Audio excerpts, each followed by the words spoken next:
The history of FC Barcelona is full of legendary players like Messi, Maradona, Cruyff, Romario, Rivaldo, and the list goes on. But over the years they always find themselves in a circle, which is that they sign a world-class player. He immediately shows his quality, and after a few years a richer club comes along and takes him away from them. This has happened many times, and they have never learned the lesson. The last time it happened was with Ousmane Dembele. Maybe Dembele's departure was less painful than the others, because for example Ronaldo Nazario was the best talent in the world when he arrived at Barcelona in '96 from PSV Eindhoven, and they signed him for $19.5 million, which was a world record at the time, and he deserved every penny paid for him. Because when he arrived at PSV he was only 18, and in the 2 years he spent there he contributed with 61 goals in just 57 games, scoring 54 and providing 7 assists. And he did the same at Barcelona in just one season, because in his very first game he played a Super Cup final against Atletico de Madrid and scored 2 goals and provided 1 assist. And what's crazy is that he just arrived the day before, which means he didn't do any pre-season with the team and never played with them. But they ended up benching their main striker PSV on day 1, who was very good by the way. But he deserved it, because Ronaldo ended up contributing with 60 goals in just 49 games, scoring 47 and making 13 assists. I know those numbers with Messi, Cristiano, Haaland, Mbappe look like nothing, but at the time it was insane. In fact, you know what? I take it back. Even today it seems unbelievable. So now FC Barcelona has the best talent and the best player in the world who will serve them for years.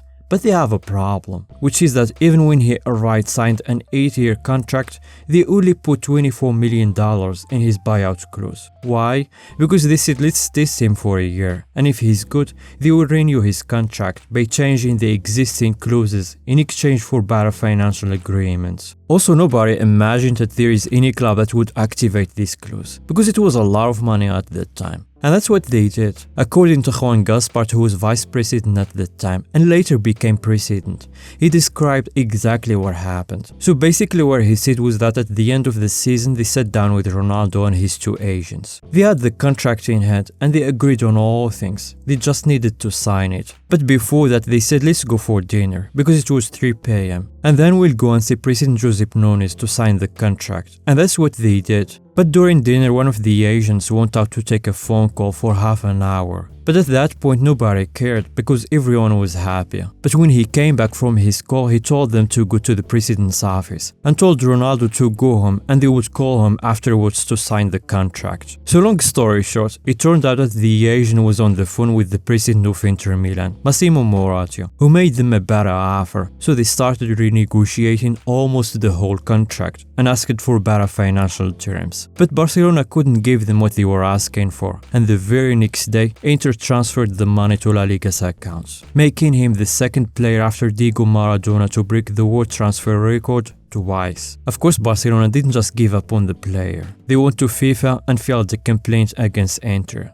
not to keep the player, but to force Inter to pay more. And they agreed to pay another 400 million pesetas, which was Spain's currency before the euro. And that's why we use the dollar, because the euro didn't exist in '97. And if I'm not mistaken, 400 million pesetas was like $2.4 million at the time. And that's how Ronaldo Nazario's story at Barcelona ended after just one season. And that's of course all according to Gaspart. But now let's look at the Ronaldo side, because they said something a little bit different, which is that he was in the Brazilian national team camp in Norway. And his agent called him and said, "We have reached an agreement with Barca. You will stay on under a new contract and you can do a press conference now if you want." And that's what he did. He announced it and said he was happy to stay and never wanted to leave. But after 3 days, Barcelona called him and said, "We can sign a new contract with you. If you want to leave, just bring who can pay for your buyout clause." Of course he was shocked, but after his agent met him, he started telling him about Inter's offer. He responded by saying that Barca hadn't kept their promise. "So I just want to leave." So here is what I understood. Ronaldo didn't know what was going on and the full story at that time. His agent didn't mention anything about Inter Milan until everything was over with Barca. On the other hand, Barcelona didn't value him much. I mean, giving him a better salary and good compensations for the agents. Also, it was a good deal for the club to receive all that money, because some say it was $40 million, and that was a lot. I say that because